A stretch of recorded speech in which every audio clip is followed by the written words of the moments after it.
નમસ્કાર, હું છું મહેંદી અને તમે જોઈ રહ્યા છો ન્યૂ ભારત ન્યૂઝ. નજર કરીએ આજના ટોપ 25 ન્યૂઝ પર. તિબેટમાં ગ્લેશિયર પીગળવાથી નેપાળમાં આવેલા પ્રચંડ પૂરમાં 105 ભારતીયો સહિત કુલ 384 લોકો લાપતા થયા. ગુજરાતમાં ચોમાસાની ઋતુ હોવા છતાં વરસાદી વિરામ અને ખેંચાણના કારણે લોકોએ ઉનાળા જેવી ગરમી અને ઉકળાટનો સામનો કરવો પડી રહ્યો છે.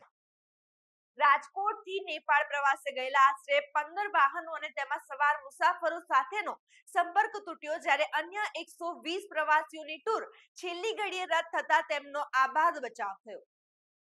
દસકોઈના વાંજ ગામથી ડાકોર હાઈવે તરફનો 1 કરોડના ખર્ચે બનેલો નવો રસ્તો માત્ર 2 મહિનામાં જ તૂટી પડતા કામની ગુણવત્તા સામે ગંભીર સવાલો ઉઠ્યા. આજના એમસીએક્સ બજારમાં સોનાના ભાવમાં 863 રૂપિયાનો ઘટાડો થઈને તે 1,58,800 પર પહોંચ્યો છે, જ્યારે ચાંદીમાં પણ મજબૂતી જોવા મળી છે. પોરબંદર વાસ જાડિયા રેલવે સેક્શન પર રેલવે પુલ પર પાટા વચ્ચે ઊંટ ફસાઈ જવાથી ટ્રેન વ્યવહાર પ્રભાવિત થયો હતો. અમદાવાદ ગ્રામ્ય એલસીબીએ ચાંગોદરના એક ગોડાઉનમાંથી ₹72 લાખથી વધુના વિદેશી દારૂના જથ્થા સાથે 4 આરોપીઓની ધરપકડ કરી. અમદાવાદના જજીસ બંગલો રોડ પર આવેલા પાન પાર્લરમાંથી તસ્કરોએ શટર ઉચકીને ₹74,400 ની રોકડ અને સિગરેટની ચોરી કરી. કેન્દ્રીય ગૃહમંત્રી અમિત શાહના હસ્તે અમરેલીના દુધાળા ગામે ગુજરાત ગૌરવ સરોવરનું લોકાર્પણ અને વૃક્ષારોપણ કરવામાં આવ્યું. થરાદ પોલીસે વાંતાળા ચેકપોસ્ટ પર ટ્રકમાંથી પ્લાસ્ટિકની થેલીઓની આડમાં છુપાયેલો ₹29.2 લાખનો વિદેશી દારૂ ઝડપી પાડ્યો. જીએસઆરટીસી મોબાઈલ એપ દ્વારા 26 ઓગસ્ટના રોજ એક જ દિવસમાં 88.626 એડવાન્સ ટિકિટોનું બુકિંગ થઈને નિગમના ઇતિહાસમાં નવો રેકોર્ડ સર્જાયો. નેપાળમાં ફૂડ પીડિતો માટે ભારતે 37.5 ટન રાહત સામગ્રી, દવાઓ, ફૂડ પેકેટ સાથેની બીજી ફ્લાઇટ રવાના કરી. અમેરિકાની એફડીએ દ્વારા મેટાસ્ટેટિક સ્વાદુપિંડના કેન્સરની સારવાર માટે રાસોક નામની નવી દવાને મંજૂરી આપી. ઉત્તર પ્રદેશના કાનપુરમાં ગંગા બેરેજ પાસે ટ્રેનિંગ એરક્રાફ્ટ ક્રેશ થવાથી પાયલોટ અને કો-પાયલોટના મોત થયા.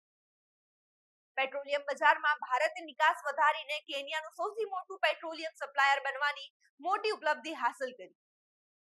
પંજાબમાં જૂની પેન્શન યોજના અને મોંઘવારી ભથ્થાની માંગ સાથે 7 લાખ સરકારી કર્મચારીઓ દ્વારા 27 ઓગસ્ટે વિશાળ મહાબંધની જાહેરાત કરાઈ.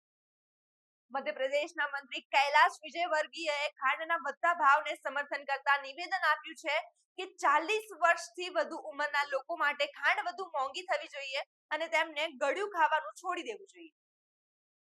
પિયુષ ગોયલ મુજબ ભારત અને જાપાન વચ્ચેના મજબૂત આર્થિક સંબંધોને કારણે જાપાન દ્વારા ભારતમાં ₹7 લાખ કરોડના રોકાણનું 10 વર્ષનું લક્ષ્ય માત્ર 3 થી 4 વર્ષમાં જ પૂર્ણ થઈ શકે છે. મલેશિયાના 3 ભૂતપૂર્વ વડાપ્રધાનો નજીબ રજાક, મુહિદ્દીન યાસીન અને ઇસ્માઇલ સાબરી અલગ અલગ કાનૂની મામલાઓ અને આરોપોસર એક જ દિવસે કોર્ટમાં હાજર થયા હતા. અલાસ્કામાં થયેલા પ્લેન ક્રેશમાં 15 ફૂટ ઊંડા પાણીમાં ડૂબી જવાથી 4 લોકોના કરુણ મોત થયા. આજના કારોબારના અંતે ભારતીય શેર બજાર લાલ નિશાનમાં બંધ રહ્યું, જેમાં સેન્સેક્સ 539.34 પોઈન્ટ ઘટીને 76,933 અને નિફ્ટી 24,090.85 અંકે બંધ થયો.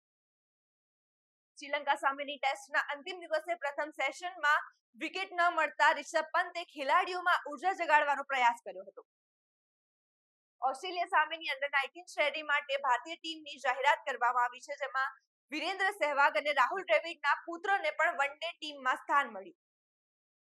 કૃતિ સેનનની રક્ષાબંધનની જાહેરાતના વિવાદમાં અભિનેત્રી અને સાંસદ કંગના રનૌતને પ્રતિક્રિયા આપીને રાહુલ ગાંધી પર આકરા પ્રહારો કર્યા.